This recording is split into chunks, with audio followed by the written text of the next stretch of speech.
Hey guys, welcome back to Andy's Dinosaur Reviews, and today we are going to check out another of these brand new Adventure Force light and sound figures, as we've got ourselves the Allosaurus this time.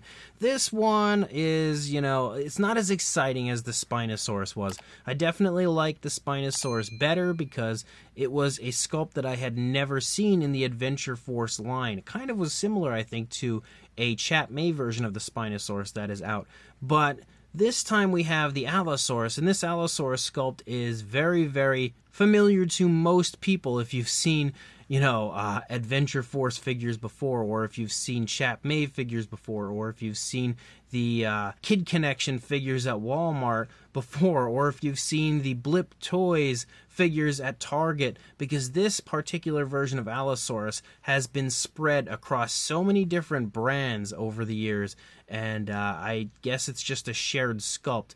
But I will say this kind of looks pretty decent overall. Like, it's probably one of the nicest versions that I've seen, and the detail looks particularly impressive on this version. So even if it is a shared sculpt, even if it is a figure we've seen so many times before in the past, it's a little bit different from previous versions and does have a nice kind of an upgraded look to it. And it's also one of the better versions of these light and sound figures I've seen from Adventure Force. But you can see the packaging looks just like it did for the Spinosaurus. Same deal here for the back, except for now the Allosaurus has kind of switched places with the Spinosaurus to now be kind of front and center, since that is the figure in this particular set. So let's pop the box open and check out our Allosaurus. So here is the Allosaurus now out of the packaging, and you can see right off the bat, same deal as the Spino, where we have a much shorter tail than we should have. But I think this figure's kind of almost always had a shorter tail, unless you get that larger version from Chap May, which is actually pretty decent. You almost always have that short tail. Like, every time I've seen it in the Kid Connection sets, it always has that really tiny tail. But overall, we've got a pretty interesting looking, whoa, paint scheme straight away. The legs don't stay. Look at that. Look at it just sinking. The leg is apparently pretty loose. It does have articulation there, but it's a little bit loose overall. Look at that. It just starts to sink back down. But regardless, again, this version of the Allosaurus actually doesn't look terrible, I think, when it comes to the overall coloration. It's an interesting tone of color for an Allosaurus with, bluish tones and stuff, but I think it kind of looks cool. Maybe not the most realistic version, but still kind of cool. Look at it just sinking. Clearly the articulation is very, very loose in that leg. It's this leg specifically that feels like the problem, which is weird because when I actually move it, it doesn't feel that loose. Like, it feels super smooth, but it doesn't feel like it would be loose enough to be a problem. But clearly it is. Regardless, we're going to go ahead and take a look at the sinking Allosaurus right now. Now, sculpt and detail-wise, I don't know that we really need to go over that area of the figure very, thoroughly, because it's a figure we've reviewed numerous times already, and I can't see the detailing being too far off on this one compared to previous releases. But as you look through, you can see, again, the fine detail is actually really nice on this figure when it comes to the scale detail and the variation of the scale detail throughout. You can see it does look pretty decent. I think the worst looking spot would be the head, because mostly I think it's because of this glossy blue paint they have applied.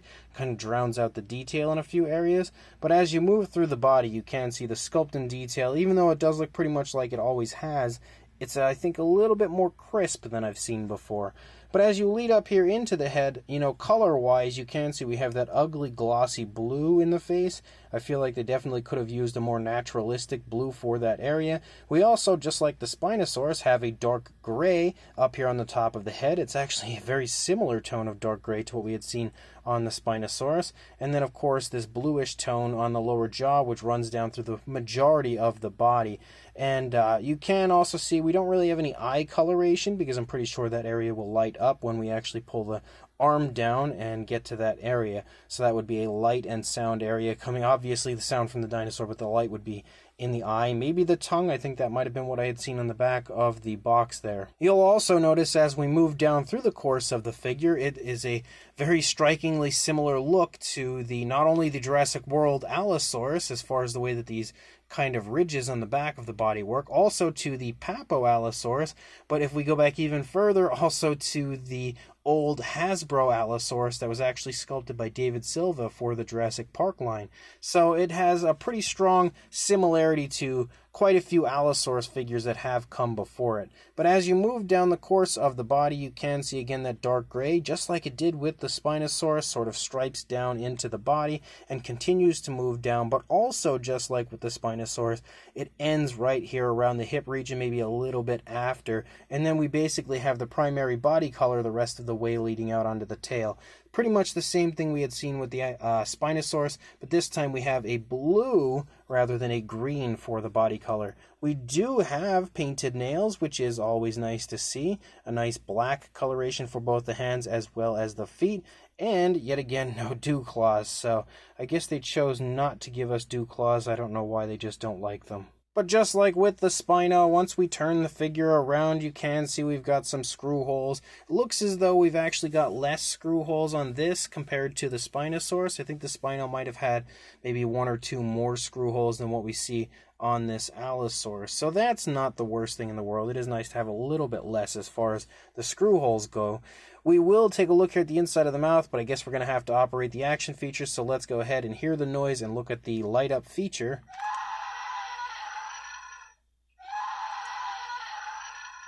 So both the tongue and eye did light up, I did see that, and you can see just like with the Spino, the tongue is lifted up there on the inside of the mouth, also in a, of course, a translucent sort of a visual of a red there because you want it to be able to light up. You can see the teeth are all painted with a white. They're not painted on the inside of the mouth, but they are painted on the outside, and they're all sculpted together, and they look pretty much just like they always do when it comes to this sculpt.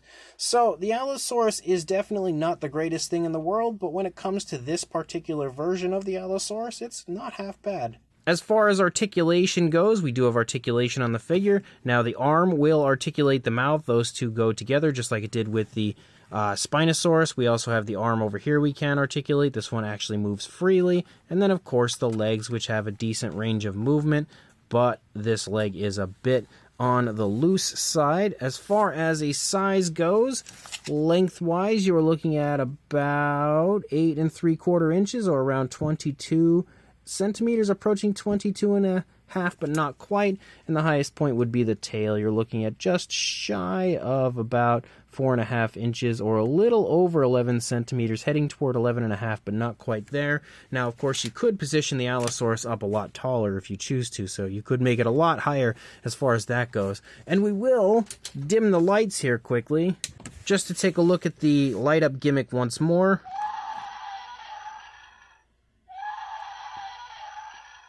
It does look pretty cool, I have to admit. Of course, don't expect dinosaurs to actually have light-up eyes or anything, but it does look neat. For a size comparison, we have Mr. Papo T-Rex, the Attack Pack Allosaurus, and Robert Muldoon here stepping in next to the Allosaurus, showing you that it's pretty small, just like the Spino was. But if you have seen this figure in the Kid Connection sets and stuff before, or the smaller Chap May sets, you're already going to know the size, because it's really not far off, if any difference at all, from the other version. And then for one final comparison, we have the brand new Spinosaurus next to the brand new Allosaurus, showing you that they are pretty much the same size. And of course, if you are familiar with this line of Adventure Force figures at all, you're already going to have a pretty good idea of the size. But again, fairly small, but at like $7, you can't go wrong. It's still a pretty okay deal. So this brand new Light and Sound Adventure Force Allosaurus is kind of a cool figure, just like the Spinosaurus was. Even though it is an overused sculpt, one we've seen so many times from so many different companies, it is still a very highly detailed sculpt, and the similarity similarities between this and the old, Hasbro Allosaurus, as well as the Papo Allosaurus and stuff, does give it kind of a cool look, and I've always sort of been a fan of this particular version of the Allosaurus, and I will say it's probably one of the higher quality versions of it that I've seen. That said, of course the figure does have its downsides, like the screw holes, the short tail, and just the overall sort of cheap feel to it, because even though it is a higher quality than we see often with this figure, it does still have a cheap look and feel overall. The paint job's kind of cool, and we have some pretty interesting tones of color on it. I'm not a fan of the glossy blue in the face, but the light blue of the body and the way the dark gray plays off of it is pretty neat. I just wish the dark gray would have run all the way out onto the tail a little further. We do have painted nails as well, which is pretty cool, but of course missing dew claws, so that's not so cool. The light up feature is okay, does give it a pretty interesting visual, that's for sure, and the action feature is exactly the same as what we had for the Spinosaurus, so it's okay, not that great, but kind of what you would expect for a theropod dinosaur. So as a whole, the figure, just like with the Spinosaurus, has its ups and downs, but for $7, again, it's not the worst thing in the world. So if you are interested, head to your local Walmart, grab this. If you, again, would like to add one to your collection, let me know if you guys would like to see a review of the T-Rex as well, and I may pick that one up. One way or another, though, like, comment, and subscribe, and I will see you in the next review. Thanks for watching.